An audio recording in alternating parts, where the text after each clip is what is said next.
Well, Doug, we have been fortunate to have a lot of local artists agree to Yes. be on our show.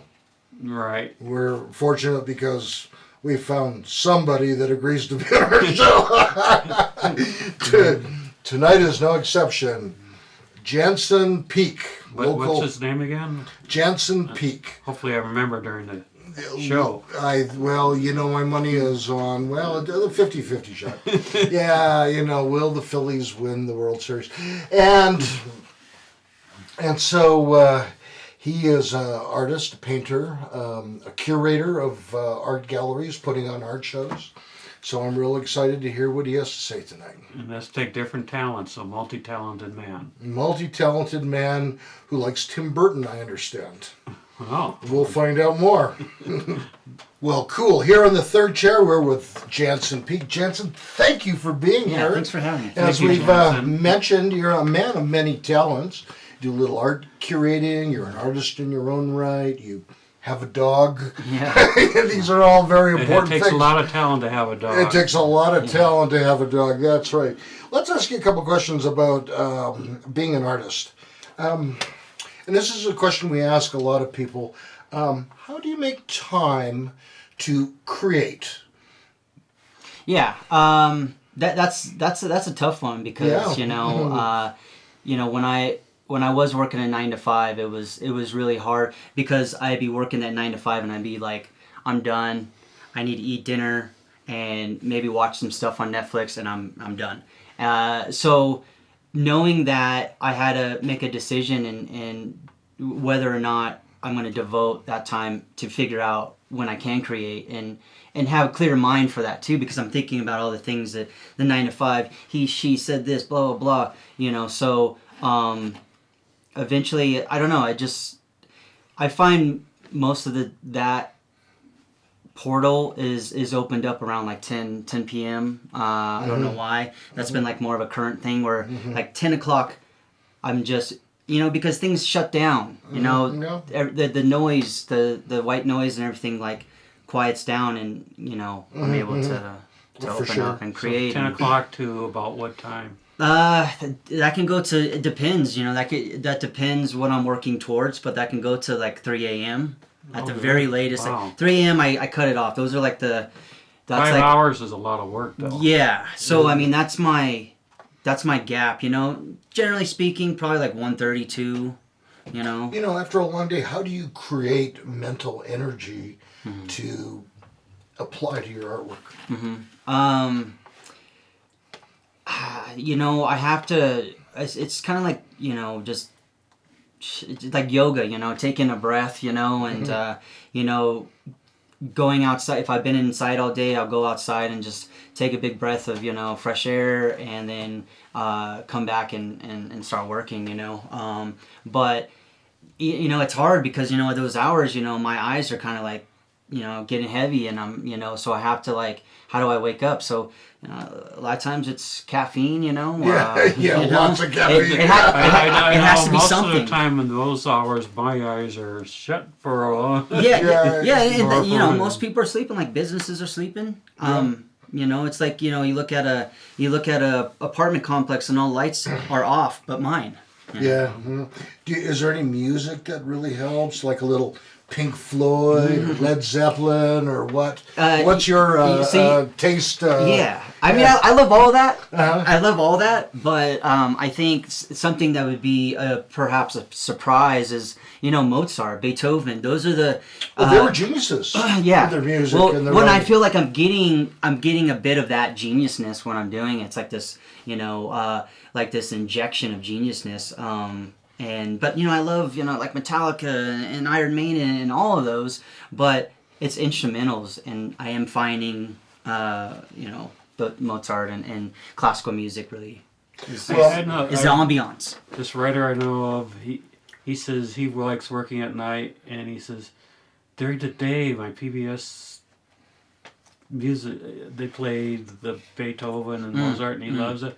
Then he says, when I get working at night, they start playing jazz, and I can't work when there's jazz playing. Yeah, I mean, and it depends on what that painting is calling for too, because I'm putting a soul into that painting too. It's not like a soulless painting, and I'm expecting that to sell. I'm also so every piece that I do, there's music behind it. I don't play a musical instrument, but visually, I feel like I'm a visual conductor of it. I thought I saw on your Instagram you playing guitar or something, a little video clip of that. Oh, yeah. Did I have that wrong? Yeah, I mean, I would imagine so, or it could have been one of my pieces, because there are times that I do that, so.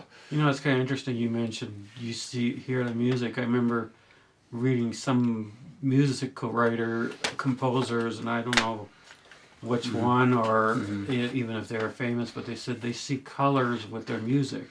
Yeah, and that's interesting you said that, and I'm going to parallel that with Jimi Hendrix, because Jimi I was just gonna bring that up. is known for that. He didn't read music, he when he said he played it, he played color. So it's just interesting parallels that happen and juxtapositions of how I conduct.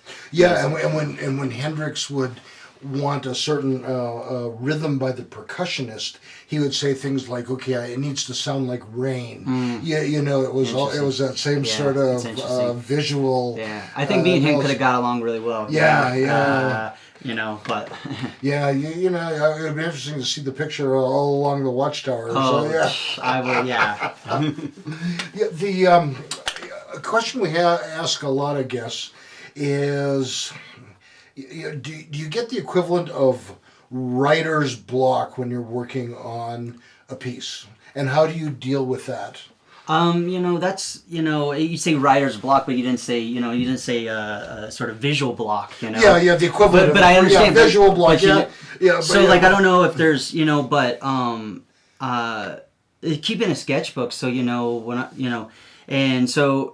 Even though I haven't really touched a sketchbook in a while, but I have a library of sketchbooks. Oh. So if there's anything close to me having some sort of block, that I can go to those. Now they were done like years and years past, but I can go to those to spark something.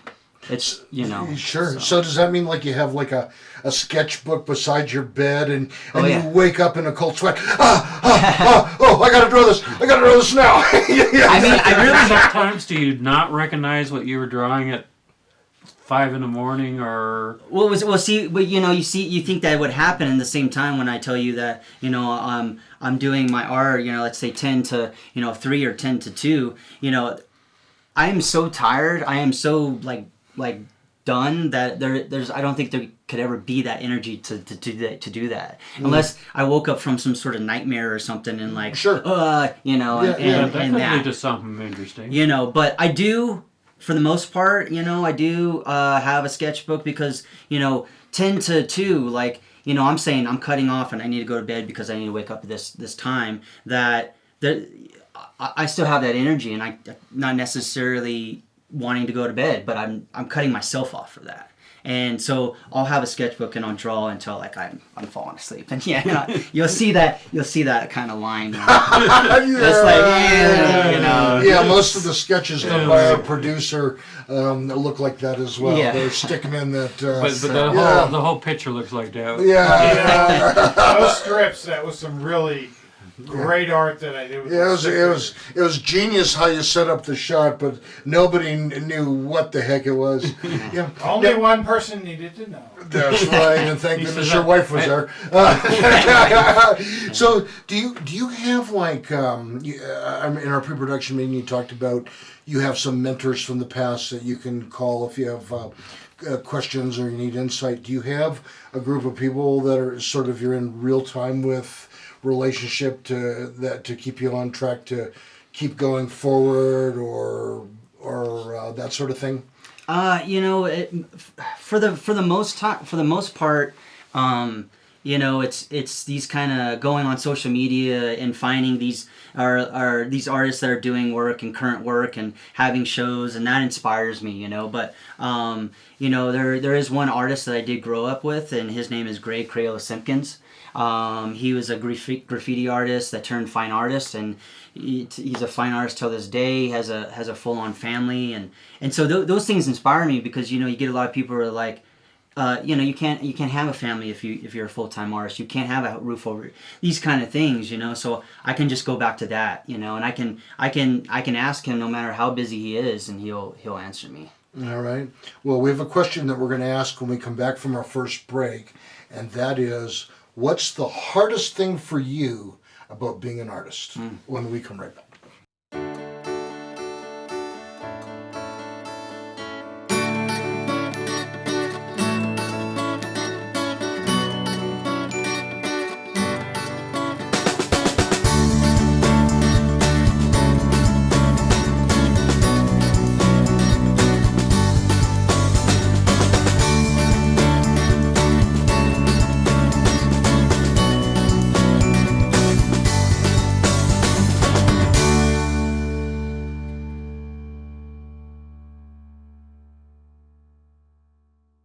Welcome back to the third chair. I'm still Peter. He is still Doug, and we're here with our special guest, Jantzen Peake. Jantzen, thank you so much for being here. Thank you. And so when we left off at the break, I had a question that basically is somewhat, what's the hardest part about being an artist? Yeah, and that's a deep question because let's see. So That's the only kind we ask in this show, Jantzen. Yes. We've had been said to be a little deep in something sometimes. Wait till we ask you if you were a tree, what kind of tree you would be. I think that's a little easier.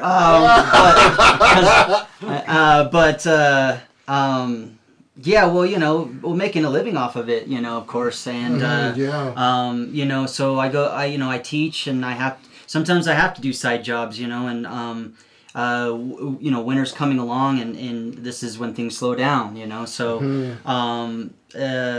but there's those things, keeping a roof over your head, but I don't know, I think that's a big challenge, that whole... I mean...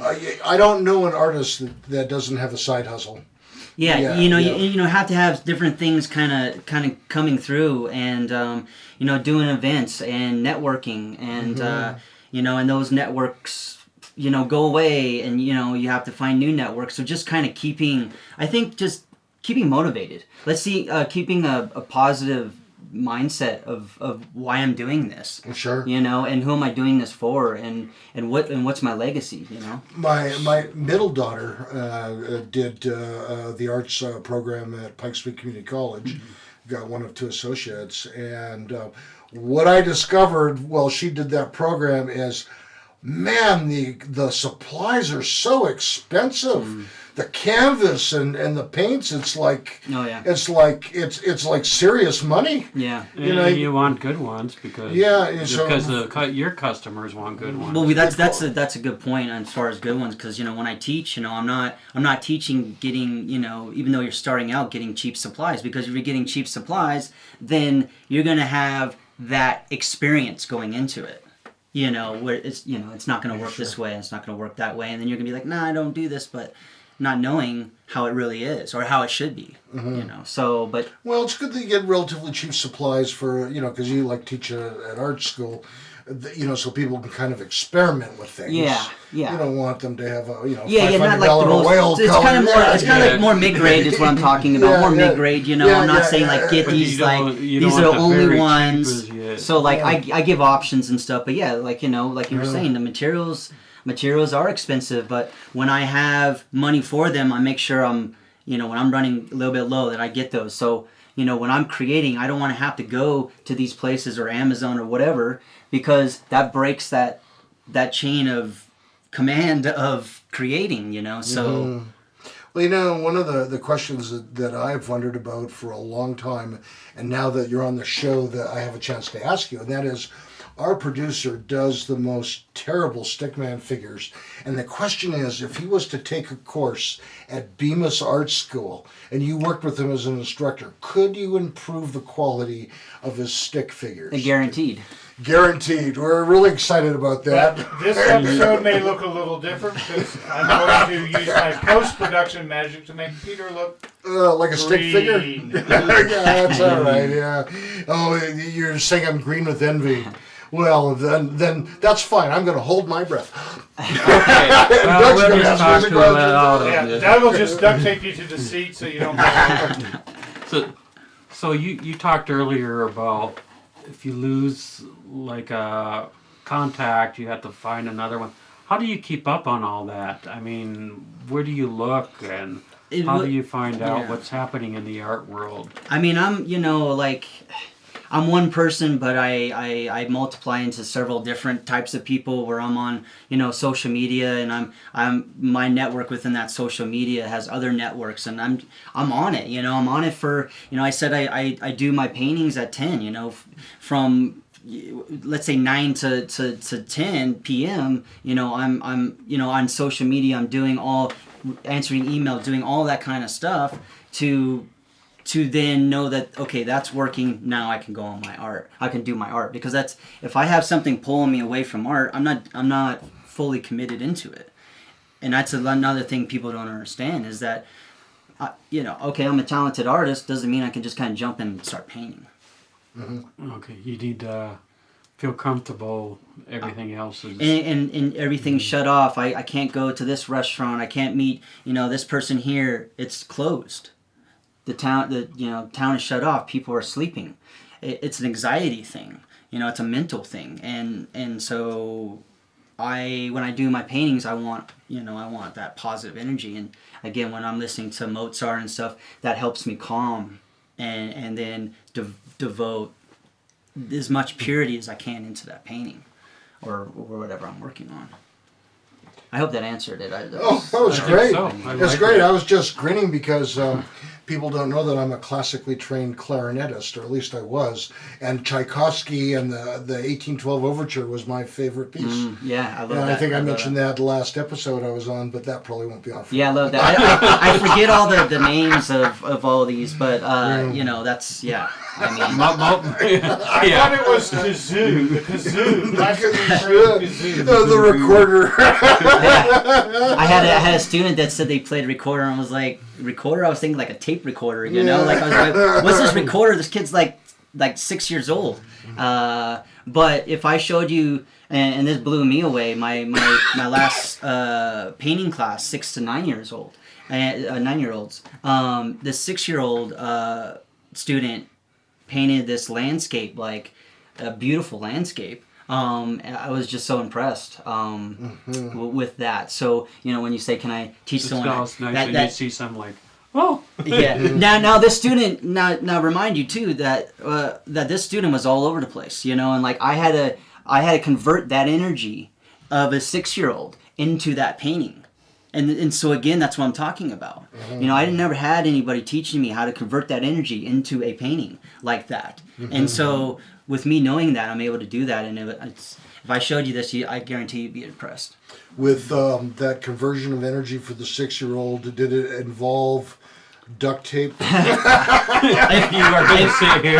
If it was my blood, if it was my kid, that it would probably for sure. It'd probably be a lot of things like that. So it was where that student's waving a painting in the sky. I had to grab that painting and like onto the canvas. Canvas. Wow, it's more interesting. I can only touch the paintbrush onto the canvas. 6-year-olds. They still run around. It's like they're drinking like 2 things of energy drinks. And yet it's still amazing the talent level. Oh yeah, I mean when you can figure out how to again do that, and then watch the results, like the parents are impressed, but and they're impressed, but and then they lose. Oh, what's the next thing? What's the next thing? Short term, or like those short attention span. Sure. What's the next question? Yeah. You have a 6-year-old on a On set. Yeah. And I had an energy drink for dinner. I don't know if you noticed that. I had that Rockstar. There will be an arrow pointing to the one who's like the 6-year-old. So do you have a show or exhibition up at this time? I have several. One in Castle Rock at Douglas County Library. That'll be up until December 2nd. That's a big body of my work. And then recently I curated a show at Quaddy Uprise in downtown Colorado Springs. That'll also be up until December. And where's that at? Quaddy Uprise, that's downtown Colorado Springs, right off of Tejon. It's that new area down there. I don't know the exact address, but that place has events like every night. So the amount of people that are going to be able to see this work is more than. You'll find it. Yeah, you can definitely find Quaddy Uprise. You can definitely find it. It's on Instagram, everything. Yeah, we'll put get it up. address. Yeah. Yeah, it's like this. Yeah. Well, we won't, but because his show will be on after that, so Oh yeah. probably more interested in what you're doing in January. January. Anything in January, February? Next year? Coming up? Yes. Next year? Next year. Yeah, this. Let's see. You think about that. You think about that. Yeah, I'll think about that. And we'll answer that question after break. Okay.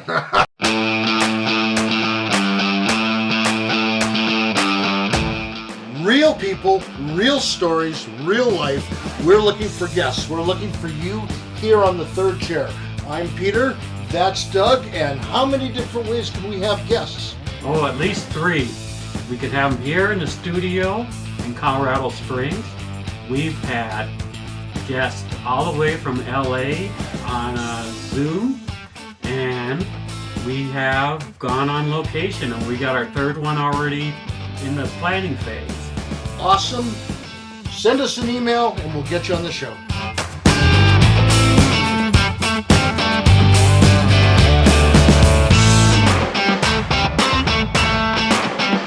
Welcome back to the third chair, and we were seeing, what are you going to be doing in January? January, it's hard enough to like be in this year and then to focus on forcing in 2023, if I can even live to that era. But I curate a space at the Perk downtown, the Peake Gallery, so we'll have another show, where there's a solo show and also a group show going on. It's a 2-story building, and that's one thing that I can really a good cup of coffee and some good art. Yeah. Mm-hmm. Oh, there's some good food there too. Yeah. It's in the heart of downtown Colorado Springs, and the only 2-story coffee shop, and I'm fortunate to be able to curate that space. And that's Pike's Perk, right? The Perk downtown. It used to be that, but it's a Perk downtown. It's a Perk downtown? Yeah. They changed the name? Yeah. To protect the innocent? Yeah. I don't know why they changed the name. I mean, but it works. Yeah. Everybody knows it. I mean, famous, so I mean, that's a good place to. Yeah, I've been doing that for about 3 years. I have 2 murals on that building upstairs, Alice in Wonderland sort of theme, and so I've turned that into it's turned it into kind of like a selfie wall, where you can kind of hashtag us, So do you consider yourself a graffiti artist as well? I've been called that, Graffiti artist. I'm kind of like, I'm a creative, so, what a title, but, that's kind of my background, early 90s, but, yeah. So how do you prepare for shows and exhibits? So because there's a lot of work involved. Yeah, there is, because I'm doing the sort of marketing, the promoting, and all that kind of stuff. But I'm doing it through free avenues, as well. It's a lot of work, like that Kawadi show that just happened last Friday. As much promotions as I can do that I feel is a good amount, via like the Independent, Colorado Springs Independent, the Peak Radar, and then at the same time I have 3 pieces in that show, or 4 pieces in that show, and I told every artist to have 5 pieces, but it was just perfect because it filled the wall space just perfectly. But I'm also creating. and then it's like I have to separate myself and then create, because it's not just about promotion for me or curating for me. So that's why you have to work in the middle of the night. Yeah. So like I said, so I mean, it's it takes a lot. But there's also selling tickets and arranging food. Yeah, I mean, I haven't really been doing like the selling tickets. Mostly it's just been free to get in, because I don't want to scare anybody off. I mean, hopefully one day we'll be selling tickets, but at the same time, I think it would have to be that right venue to do something like that, because it's hard enough to get musicians paid for that as well. Well, we've had some guests on the show here that have been involved with setting up a show, and they sort of unanimously, it's sort of a grumpy time. With all the little details. Oh, and, stress. Yeah. And there's thousands of hours that go into it, and the show's like only a few hours, Yeah, exactly. And you have to be, okay with that. Stays up for a while. But it stays up, yes. Yeah. But I'm just saying, it's a few hours as far as like you enjoying the event, the opening, and the sort of, I say, celebration, of that. Do you do the First Fridays? I tried doing First Fridays, but it was, because the art community is in one area, in downtown Colorado Springs, off of Tejon and all that. And so it was a hard competition to get people to my space. And so I decided to do Second Fridays. So that's what I do, is I'll do like a Second Friday. So Second Friday. But I mean, they're but the thing too is they're quarterly shows, so it's not like every second Friday of the month. It's quarterly, so that helps me organize everything else. Otherwise, it'd just be too crazy. Okay, so every quarter you gotta have Second Friday. A new solo artist upstairs that'll have probably 20 plus pieces, and then 10 or so artists down in the first floor. So I'm, and a musician. I'm always impressed because you just don't slap like, you get 40 or 50 pictures downstairs. Mm-hmm. And you just don't slap them on the wall. No. I know that's what I do. Yeah. My knowledge is there's a theme. Do you look at these pictures? Do you get them all together? Or, yeah, so like, a lot of artists ask me, is there a theme, and sometimes there is, but I don't like to kind of restrict because to do a theme, and I want to get as much artists as possible and get new artists. I don't want to scare off any artists, and but is there like a vibe you look for? If you have a bunch of happy pictures and then you got like Dracula biting someone in the neck or something. That might be happy to someone. Well, that might be very happy for someone. It's happy for Dracula. Isn't like in Horror Week in town, like where the horror? It would be sometime this month, I'm sure. Since it's October. So I do the jurying process as well. So I'm the juror in this process, and the juror, the one that decides what goes and what doesn't go. Oh, yes, okay. It's even He's a bigger. Not sending artists to jail. Yeah, I was going to say, is that the judge, but I guess not. No. Well, so you're sort of the judge, jury, and executioner. Yeah. That picture. It's a hard, because I can't accept it. Just physically I can't, or the space only has so much. There is so much space. But yeah, like if I get let's say if I get this. And I don't, it's like an awesome landscape, the just awesomest landscape. Will I accept it? There's not 100% chance I will accept it, because they have opportunities to show here and show there at that gallery. So I'm trying to get artists that are new artists, artists that probably will get denied at that gallery or will get denied at that gallery. So there is that kind of thing that's going into it. And then when I do accept those pieces, I don't know what's going to exactly go on the wall and how that's going to go. It comes down to that day when I'm hanging the work, and then I'm trying to tell a story within that. Yeah, sure. Have you ever had like a painter say, "Hey, I'll give you $50 if you accept my painting"? I haven't got money, but I've. No, his price is way higher. Yeah. I've got people begging, and it's like. That's tough. And I just have to let them know, like, hey, you know, just because you didn't get accepted this time doesn't mean next time you won't get accepted. So Sure, keep sure. trying, but at the meantime, you know, try this place and try that place, and you know, knock on all the doors. That's what I did. Is there a certain size? I mean, because there's only so much space. Downstairs, yeah, for the most part.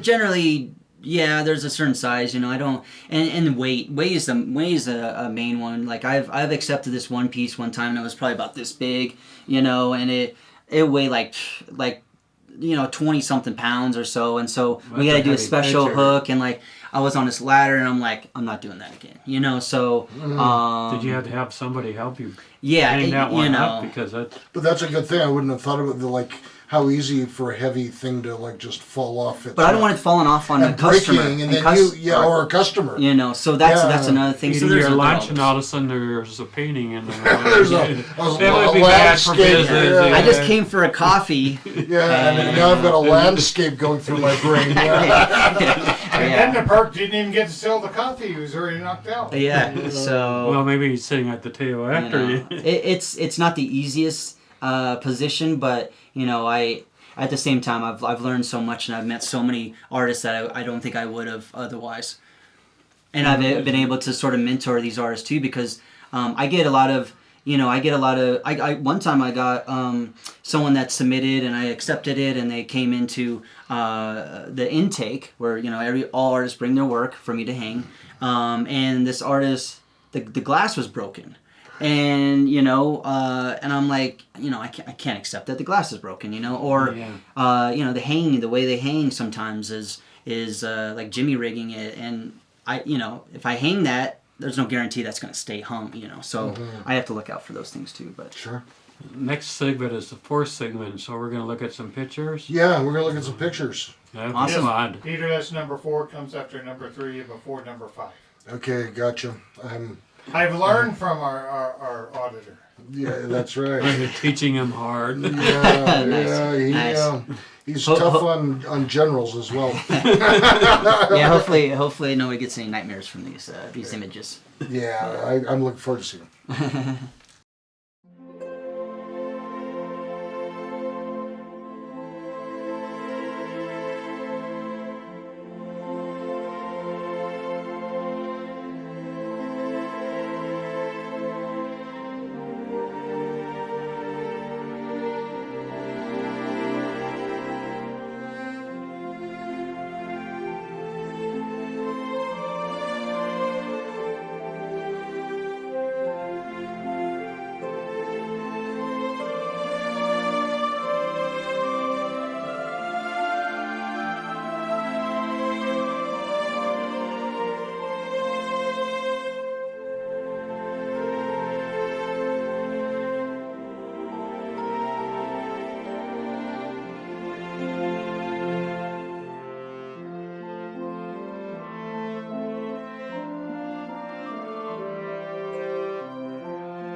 Welcome back to the third chair with Doug, Peter, and Jantzen Peake. Thank you, Jantzen, again for being here.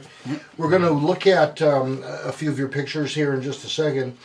Question first before we start, and that is, tell me something that you think about today that perhaps you wish you knew 5 years ago or 10 years ago, living life as an artist. The hustle, you know, how much work would be involved, because I did go to school for it, and you know, going to school was already a challenge and in itself, and all the way to college and got my BA, but going to school, I thought that's all I have to do. That is my key, and everybody's gonna want me because you know, that's what was presented. The work that was going to be involved in the networking and how much I would have to put myself out there. But not only that, how much sacrifice, how much no's would equal a yes. Yeah, boy. I mean, So it's sort of being mentally prepared for that. yeah, that mental, being mentally prepared. The real world's a lot different from the college world. Yeah, The that's for education sure. world. That too, when I graduated, it was 2010, so we were in a recession in that, and a lot of artists were scared. Nah, I'm staying in school, and I'm like, nah, like I got my BA, I'm getting out, and I'm gonna start working. I'm hungry to work, and I knocked on doors and knocked on doors, and it wasn't the case. I can go a little bit deeper into that, but I don't know if. Yeah. Just sort of a follow-up question. One of the things we've noticed, we've had quite a few artists on the show, and a lot of them have said that they're actually not comfortable talking about their own art. They're happy to display it, but they're really uncomfortable with the idea of explaining it. Is that something you think about? Yeah, all the time, because I'm in it, and And I'm about to show you pictures to have you explain it. And it's saying we don't care if you're uncomfortable. We're going to make you do it anyway. Well, people always ask, what's the story behind that? What's the title of that? And what's the story? And what's the story? And what's the story? And a lot of times it's in my brain, and like it just feels so pure to get it out. And once it's out, I don't necessarily know the story. Sure. But as far as the art world, it's constantly changing, and we're after this, this pandemic that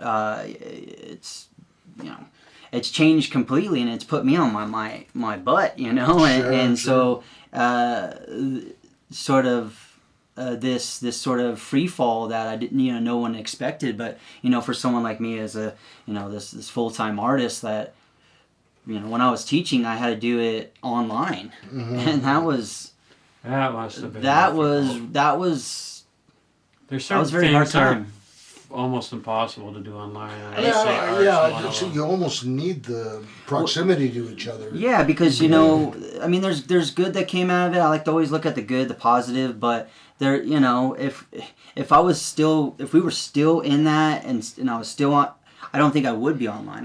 I'd have to do something else because it didn't feel right when that student was already in those many hours in school, and then they had to carry that energy. They're just like, I'm done, on a screen again. I don't think that's healthy as well. No, being on the screen that long. No. So here's what I've labeled photo number 1, Mr. Producer. And this is That's a good number to start with. Yeah, watercolor pen and ink for the Inktober 21. Now, I don't know, Inktober, is that sort of a national event that artists all over participate in? Yes. I found out about it probably 5+ years ago. And, I found out about it, and it was, I always like to challenge myself, and I thought that was a great challenge where, I could do, no matter what I'm working on, I can devote to this and do an ink piece every day. Yeah, that's quite a challenge. That's a pretty significant. Now, Mr. Producer is putting this slide up. Tell us about this. What techniques are involved here, and what do you call this? Yeah, what do you call it? What's the title? What's the title? What's the motivation behind it? So this, and I would in a way call this a series because they all started out as watercolor, but most of these were sort of created during the pandemic times, and it was interesting that I got into watercolor because it was so fluid and free and this and that. So in Inktober, I decided, well, I could put more work on myself and create something completely new, or I can finish these that were laying around and ink these. So that's what I decided to do for Inktober for this series is just, so it's watercolor, pen and ink. And then... And those are eyeballs? Yeah, these are eyeballs, and there's like these mustache guys stacked on top of each other.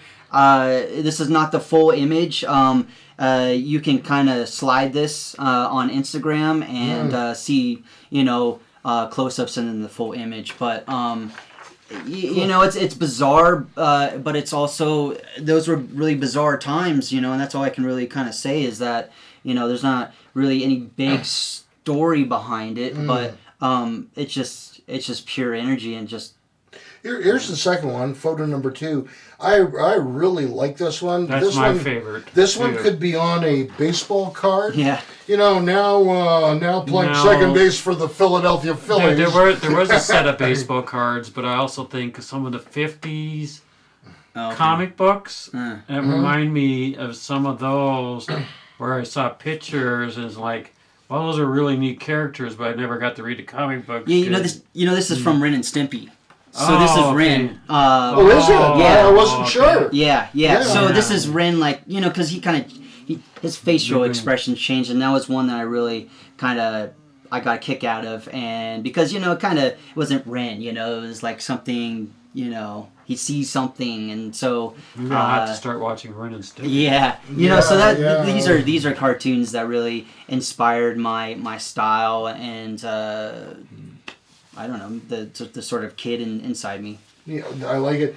Here's what's labeled photo number 3, Mr. Producer. And this, to me, is really fascinating. It sort of has an Alice in Wonderland kind of vibe for me, anyways. Was there anything else you were particularly going for with that? So this was kind of based off of a character that I have done and named the Horn Ghost, and the Horn Ghost, and he had a mask, kind of like a Jason mask. Again, produced in those pandemic times where we had to wear a mask, and I was like, well, if I had to wear a mask, this is kind of these funky masks that I would create as an artist. I would have to get away from this and go into like just full mask, So Alice in Wonderland has been mentioned a couple of times. Are you into that book a lot, or? Yeah, the cartoons or the films mostly.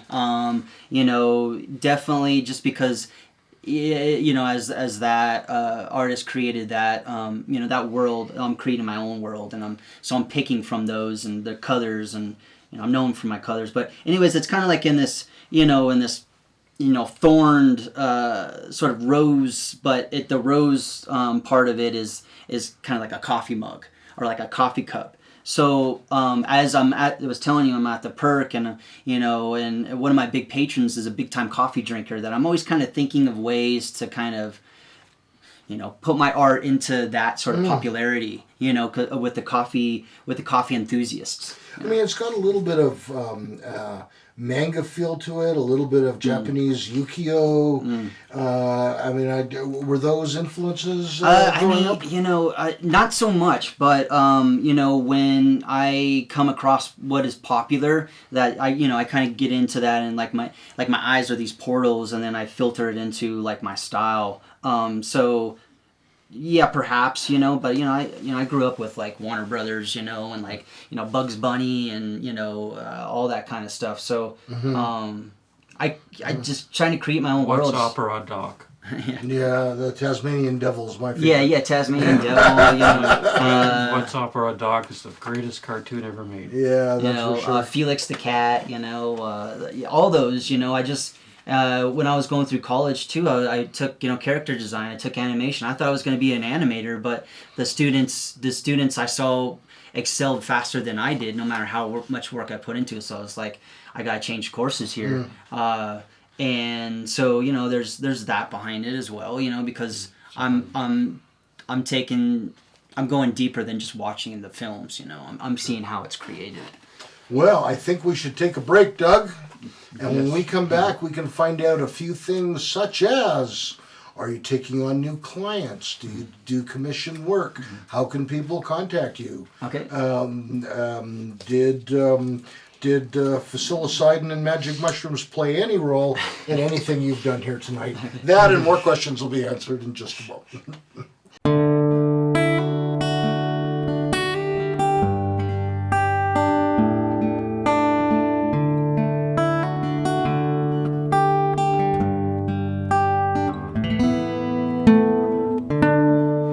I'm Peter from Pikes Peak Recovery Coaching, and as you know, I do help people with drug and alcohol recovery issues. I love to help people get better, but I also offer a variety of other services, including regular life coaching services. I've helped several people write and finish a book. I've helped a doctor that was in medical school graduate and then get into a residency. And I also actually have quite a background in mathematics, and I do some math tutoring for the GED as well as the ASVAB for those that are thinking about a career in the military. So my contact information is on the screen. Please send me an email or a text, and we can talk about some of these services and how I can help. That's Peter Grigg at Pikes Peak Recovery Coaching.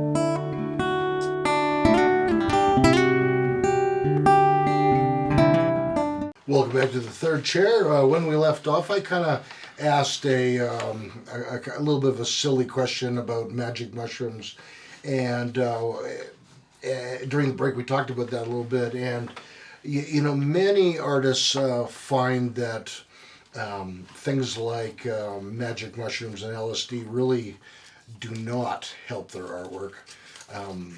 Anyways, I just throw that out there. Of course, Lucy in the Sky I think with it's Diamonds. only when you're playing with Mario Brothers. It's only when listening to the Beatles, Lucy in the Sky with Diamonds, or Puff the Magic Dragon. Or Fantasia. Or Fantasia, yeah. So, a question. Where are you at with respect to, are you looking for clients? Are you looking for commissioned work? Where are you at? Yeah, this is a great time for it. If you asked me like, a month ago, I'd be like, probably not. But this is a great time for it as my semester ended with teaching. So, about a couple months or more until I do that again. But yes, definitely. And holidays are coming up as well. So, I'm known to do custom ornaments of all sorts. I have one client that always contacts me every season. So I would say getting a head start on gifts and stuff like that is always good. Now, I checked on your Instagram page. You had a link to a page where you could buy like T-shirts and merchandise. Yeah. Tell us about that. Yeah, that's a Zazzle page, and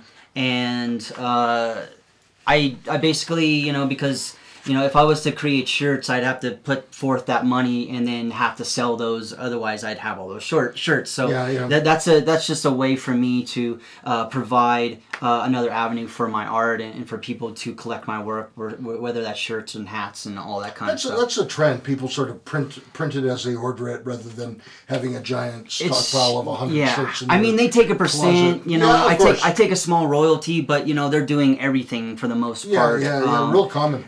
So it's kind of like you have to sort of make that trade. But I have also been known to do like limited edition T-shirt runs. It's just I haven't done that in a while because it is hard to sell. Okay, so I know you're on Instagram. How do they find you on Instagram? Okay, so yeah, Instagram, that's where I post everything on Instagram firsthand. I always, give discounts to all my followers, but that's Instagram.com / my first and last name, which is Jantzen Peake. So that's JANTZ as in zebra EN, and Peake, P as in Paul, EAKE. And I'm always posting stories. I post stories like every single day. I try to do everything current. That's the most current you can find me online. Okay, so are you doing Facebook? Are you doing? I do Facebook too. It's just that's kind of like a little bit secondhand, but some people are just on Facebook. So a good Facebook page is facebook.com / Peake Graphics. So it's PEAKE graphics GRAFFIX. I've had that page for a while. It is a little bit secondhand as far as everything Instagram, and then it gets shared there. But Peake Graphics is kind of like if I'm doing a mural, it's my freelance kind of art business. And I know you have mentioned in passing that you have taught and coming up teach some courses at Bemis School of Arts. Do you provide like private lessons?